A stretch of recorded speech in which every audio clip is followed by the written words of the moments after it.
የትክክለኛ የነቢ ዒሳ ወዳጅና ተከታይ እኛ ሙስሊሞች ነን። ነቢ ዒሳ ወይም ኢየሱስ ብለው ሰዎች የሚጠሩት ሃይማኖቱ እስልምና ነው። ያስተማረው ተውሂድ ነው። ነቢ ዒሳን አዱኛ መቃጅ ጅርቴ ዱጋ ኢሳ ምጭርቴ አካዋን ሆርደፍቱ ፈካቴ ኢየሱስ ጀራቲ ነሲያችሁ ታልቱ አመንቲን ኢሳ እስላሙማ በርሲስኒ ኢሳ ተውሂዳ ጅሩ ኢሳ ከይሰቲ ጉየመተከለ ኢየሱስ አኒዋቃ ነዋቀ ፈዳ ጀደ አበደን እንጅሩ ኢየሱስ በአንደበቱ እኔ አምላክ ነኝ አምልኩ ብሎ ከዘፍጥረት እስከ ዮሐንስ ራእይ አልተናገረም።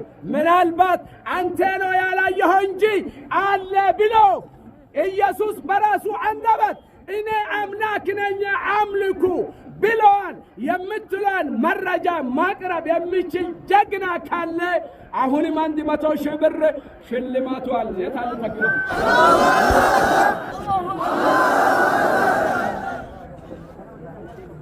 ጋፊ አፉሪ ስኒዲ ዳምኒ ቢያጎታቲን ሲንቁበ ቀብና ሲዳማ የጀግና ሀገር መሆኑን ነው የምናውቀው።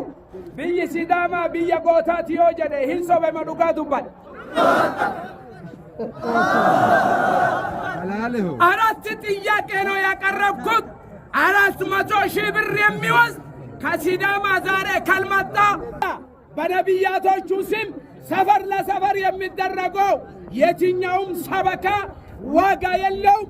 አራቱን ጥያቄ ደግምላችኋለሁ። I'm gonna to repeat the 4 questions. የመጀመሪያ ዓለም ላይ ካለው ሃይማኖት መረጃ ያለው እስልምና ብቻ ነው አለኝ የሚል 100,000 ብር።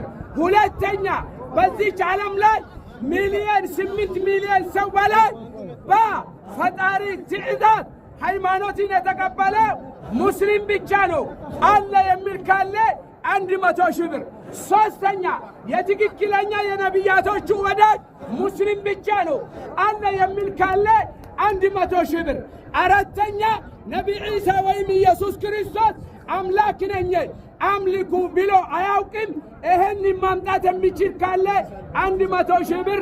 የሲዳማ ጀግና 400,000 ብር ዛሬ ካልወሰደ ሰፈር ለሰፈር የሚሄደው የሲዳማ ልጅ አይደለም። እንደዛ ነው የምናውቀው።